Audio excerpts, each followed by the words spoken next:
নমস্কার, আপনারা দেখছেন জেলা বার্তা। আপনাদের সঙ্গে আমি শান্তিপ্রিয়া। বোলপুর লোকসংস্কৃতি উৎসব 2024 গীতাঞ্জলি প্রেক্ষাগৃহে শ্রীনিকেতন শান্তিনিকেতন উন্নয়ন পর্ষদের উদ্যোগে বোলপুর লোকসংস্কৃতি উৎসব শুরু হয় গীতাঞ্জলি প্রেক্ষাগৃহে। এই লোকসংস্কৃতি উৎসব চলবে 4 দিন। এই অনুষ্ঠানের পাশাপাশি 2023-এ দুর্গাপূজা কার্নিভালের পুরস্কার প্রদান করা হয়। এই অনুষ্ঠানে উপস্থিত ছিলেন পশ্চিমবঙ্গ ক্ষুদ্র ছোট মাঝারি উদ্যোগ এবং বস্ত্র বিভাগের ভারপ্রাপ্ত মন্ত্রী শ্রী চন্দনা সিংহ, বোলপুরের সাংসদ অসিত মাল, সিউড়ির বিধায়ক বিকাশ রায়চৌধুরী, বোলপুর পৌরসভার চেয়ারম্যান মাননীয়া পর্ণা ঘোষ, পৌরসভার ভাইস প্রেসিডেন্ট অমর শেখ, এছাড়া বোলপুর পৌরসভার ওয়ার্ড কাউন্সিলর ও অন্যান্য বিশিষ্ট ব্যক্তিবর্গ। আর ফুল সেটা সবসময় আমাদের কাছে আকাঙ্ক্ষিত একটি জিনিস। সকলে একটু করতালি সহযোগে মুহূর্তটিকে আরেকটু আনন্দ মুহূর্ত করে তুলবেন।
কাজী আমিরুল ইসলামের রিপোর্ট, ভয় টিভি, বোলপুর। বীরভূমে রাজনগরে কানমোড়া গ্রামের ড্রাগন ফল চাষ করে লক্ষপতি হলেন চাষি। গতানুগতিক চাষের পদ্ধতি এবং পরিকল্পনা বাদ দিয়ে লাভবান হওয়ার আশায় নতুন ধরনের চাষের আগ্রহী বর্তমানে অনেক চাষি। এইরকমই প্রথাগত চাষের বাইরে ড্রাগন ফল চাষ করে লাভের দিশা দেখছেন রাজনগরের ভবানীপুর অঞ্চলের কানমোড়া গ্রামের চাষি মান্নান খান। রাজনগর এলাকার বরাবরই খরাপ্রবণ এলাকা এবং সেচ ব্যবস্থা ভালো না থাকায় চাষবাস খুব একটা ভালো হয় না। তবুও এলাকার চাষিরা ধান চাষের উপরেই ভরসা করে থাকেন, কিন্তু তাতে খুব একটা লাভের মুখ দেখা যায় না। তাই প্রথাগত চাষের পদ্ধতি বাদ দিয়ে ড্রাগন চাষের পরিকল্পনা করেন মান্নান খান। তিনি বছর 4 আগেই তার বসত বাড়ির সামনে প্রায় 5 একর জায়গায় ড্রাগন চাষ করার সিদ্ধান্ত নেন।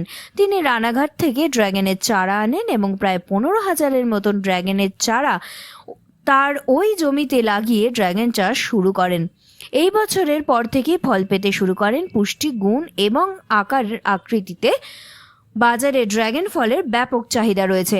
ক্যাকটাস জাতীয় এই মিষ্টি ফলটিতে কার্বোহাইড্রেট, প্রোটিন, ভিটামিন, ফাইবার ও অ্যান্টিঅক্সিডেন্ট রয়েছে। ফলে হার্টের রোগ, ডায়াবেটিস, আর্থ্রাইটিস এমনকি ক্যান্সার নিরাময়ের ক্ষেত্রেও উপকারে আসে এই ফল। ড্রাগন চাষি মান্নান খান জানিয়েছেন, বিঘা প্রতি তার কমপক্ষে 50,000 টাকা লাভ হয়ে থাকে এই ফল বিক্রি করে। ফল বিক্রিতেও কোনো সমস্যা নেই। পাইকারি রেটেই তার বাড়ি থেকে ড্রাগন ফল কিনে নিয়ে যান ফল ব্যবসায়ীরা। গতানুগতিক চাষের বাইরে ড্রাগন ফল চাষ করে রাজনগরে আয়ের নতুন দিশা দেখাচ্ছেন ড্রাগন ফল চাষি মান্নান খান। আমাদের রানাঘাট থেকে চারা আনিয়েছিলাম, এইভাবে সিস্টেমে লাগিয়েছিলাম। প্রথম বুঝতে পারছিলাম না যে এর চাহিদা কেমন আছে। এখন দেখছি এর চাহিদা ব্যাপক। এটা আপনার অনেক রকম মেডিসিনে কাজ করে। আপনার এতে ক্যান্সার, সুগার, জন্ডিস, ডায়াবেটিস এবং পেটের অসুখের জন্য এবং এনার্জি বাড়ায়। এতে প্রচুর পরিমাণে অ্যান্টিঅক্সিডেন্ট আছে। ড্রাগন চাষের আমাদের এলাকাতে হয়নি, সেই জন্য আমরা ভাবলাম যে এই এলাকায় করলে পরে মানুষের উপকার হবে। এটা একটা মেডিসিন জাতীয় ফল। এই ফলটা খেলে পরে মানুষের অনেক উপকার হবে। ড্রাগন ফল বিক্রি আমাদের সিউড়ি শহরে হয়। সিউড়ি, বোলপুর, মালদা, কলকাতা এখান থেকে সব সাপ্লাই হয়। আর গাছ আছে আপনার লাগিয়েছিলাম 15,000 চারা। 15,000 চারা লাগিয়েছিলাম। এটা 4 বছর লাগানো হলো, ফল পরের বছর থেকে শুরু হয়ে গেছে। এটা নিয়ে 3 বছর ফল আমরা বিক্রি করব। খান আরশাদের রিপোর্ট, ভয় টিভি, রাজনগর। গঙ্গাসাগরে পুণ্যার্থীদের পুজো দিয়ে ফেরার পথে দুর্ঘটনায় গুরুতর জখম 20 জন। আজ সকালে কোচবেড়িয়ায় ভেসেল ঘাটে যাওয়ার পথে বাস ও ম্যাজিক গাড়ি মুখোমুখি সংঘর্ষে 20 জন আহত, গাড়ি চালক সহ দুর্ঘটনায় আহত ব্যক্তিদের গঙ্গাসাগর হাসপাতালে ভর্তি করা হয়। তাদের উদ্ধার কাজে হাত লাগায় হাম রেডিও কর্মী সমর্থকেরা। নিয়ে নিচ্ছে একটি ছোট্ট বিরতি, ফিরে আসছি বিরতির পর। সঙ্গে থাকুন ভয়ের সঙ্গে নির্ভয়ে। সিউড়িতে অত্যাধুনিক চিকিৎসা পরিষেবা নিয়ে এলো সৃজন পলিক্লিনিক। ওষুধের দোকান সহ অত্যাধুনিক মানের প্যাথোল্যাব, কম্পিউটার তথা অত্যাধুনিক মেশিনে রক্ত, মল, মূত্র ও থাইরয়েড পরীক্ষার সঙ্গে এখানে রয়েছে বিশিষ্ট চিকিৎসকদের বসার চেম্বার। রোগীদের স্বাচ্ছন্দ্যের কথা ভেবে সম্পূর্ণরূপে এসি নিয়ন্ত্রিত সৃজন পলিক্লিনিকে রয়েছে বসার সুবন্দোবস্ত, বিশুদ্ধ পানীয় জল ও টয়লেটের ব্যবস্থা। এখানে বসছেন সিউড়ি সদর হাসপাতালের বিশেষজ্ঞ চিকিৎসক সহ অন্যান্য শহর ও হাসপাতালের বিশিষ্ট চিকিৎসকরা। সৃজন পলিক্লিনিক ও প্যাথোল্যাব, সিউড়ি, বীরভূম। সিউড়ি সদর হাসপাতালের পাশে ফাঁড়ি ঘরের উল্টো দিকে। Mobile number 8373071019, 9474437713, 9434326822। ফিরে এলাম বিরতির পর। সিউড়ি বেণীমাধব ইনস্টিটিউশনে 108তম প্রতিষ্ঠা বার্ষিকী দীর্ঘ শতবর্ষ পার করে 108 বছরে পা দিল সিউড়ি তথা জেলার ঐতিহ্যবাহী বেণীমাধব ইনস্টিটিউশন। এই দিনে স্কুলের বার্ষিকী ক্রীড়া প্রতিযোগিতাও হয়। প্রধান অতিথি ছিলেন AD/MD বিশ্বজিৎ মোদক। শান্তিদূত সাদা পায়রা ওড়ালেন বিদ্যালয়ের সভাপতি দীপক রায় ও পরিচালনা সমিতির সদস্য সুকুমার ঘোষ। স্কুল প্রতিষ্ঠাতা স্বর্গীয় রাখালচন্দ্র চট্টোপাধ্যায়ের প্রতিকৃতিতে মাল্যদান করার পরেই হলো বর্ণাঢ্য কুচকাওয়াজ। উপস্থিত ছিলেন ADPO মৈত্রী ভট্টাচার্য, AI সেকেন্ডারি নৃপেন মুখোপাধ্যায়, অধ্যক্ষ ডক্টর পার্থসারথী মুখোপাধ্যায়, প্রাক্তন ছাত্র, শিক্ষক ও অন্যান্য বিশিষ্ট অতিথিবর্গ। নজর কাড়ল অভিভাবক ও অভিভাবিকাদের যথাক্রমে স্লো সাইকেল রেস ও মিউজিক্যাল চেয়ার। ক্রীড়া শেষে ছাত্রদের পুরস্কার দেওয়া হলো। ক্রীড়া পরিকল্পনায় ছিলেন ক্রীড়া শিক্ষক প্রদ্যোৎ রায় ও শুভাশিস ভান্ডারী।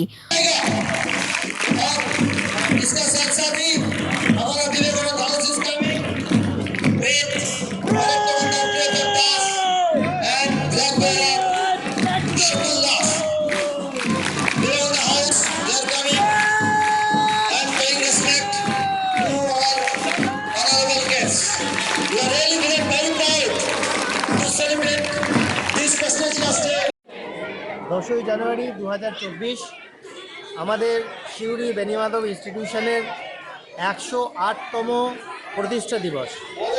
প্রতি বছরের মতো এবছরও অত্যন্ত উৎসাহের সঙ্গে এবং অত্যন্ত ভালোভাবে এই প্রতিষ্ঠা দিবস, অ্যানুয়াল স্পোর্টস এবং অ্যানুয়াল প্রাইজ ডিস্ট্রিবিউশনের প্রক্রিয়া শুরু হয়েছে।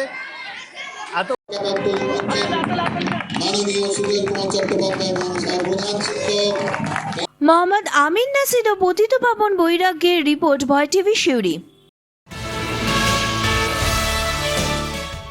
পশ্চিমবঙ্গ সরকারের উদ্যোগে ক্রীড়া প্রতিযোগিতা বোলপুরে। পশ্চিমবঙ্গ সরকারের উদ্যোগে বোলপুর বাঁধগোড়া কালী কৃষ্ণ বিদ্যালয়ে অনুষ্ঠিত হয় 14তম বার্ষিক ক্রীড়া প্রতিযোগিতা। এই ক্রীড়া প্রতিযোগিতায় আয়োজনে বীরভূম জেলা মাদ্রাসা শিক্ষা কেন্দ্রের শিক্ষার্থীরা 31টা মাদ্রাসা এবং MSK 23টা ছেলেমেয়েরা এই ক্রীড়া প্রতিযোগিতা অংশগ্রহণ করে। 61টা ইভেন্ট সারাদিনে চলবে। এই ক্রীড়া প্রতিযোগিতার উপলক্ষে সকালে বর্ণাঢ্য শোভাযাত্রা আয়োজন করা হয়। এই শোভাযাত্রায় মাদ্রাসার শিক্ষক শিক্ষিকারা, ছাত্র ছাত্রীরা অংশগ্রহণ করেন। এই অনুষ্ঠানে উপস্থিত ছিলেন রাজ্যের মন্ত্রী চন্দ্রনাথ সিনহা, বীরভূম জেলার সভাধিপতি ফাইজুল হক, বোলপুর পৌরসভার ভাইস চেয়ারম্যান অমর শেখ, প্রাক্তন বিধায়ক নরেশ চন্দ্র বাউরি ও অন্যান্য বিশিষ্ট ব্যক্তিবর্গ। এই ক্রীড়া প্রতিযোগিতায় প্রদীপ প্রজ্বলনের মাধ্যমে শুভ সূচনা হয়।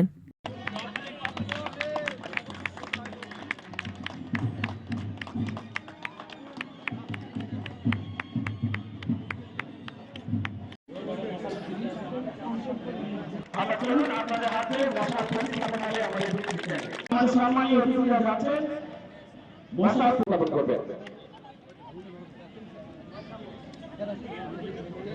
শেখর জাউলিয়া মহাশয় সহ আমাদের অন্যান্য অতিথিবৃন্দ সিনহা এবং বীরভূম জেলা পরিষদের সভাধিপতি মাননীয় ফায়েজুল হক মহাশয়, মাননীয় মন্ত্রী চন্দনা সিনহা এবং আমাদের প্রিয় স্যার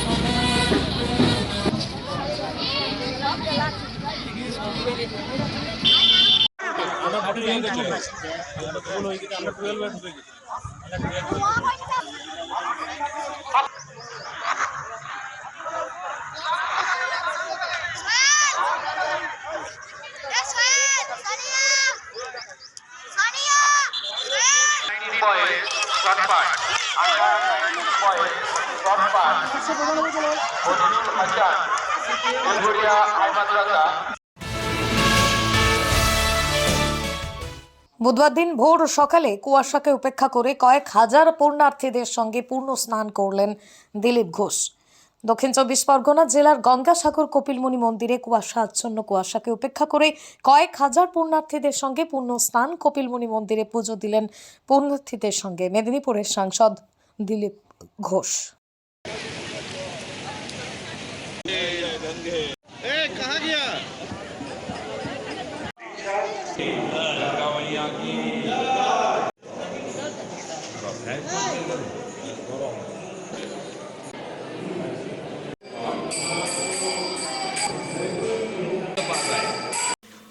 আজকে জেলা বার্তা এই পর্যন্তই। নমস্কার।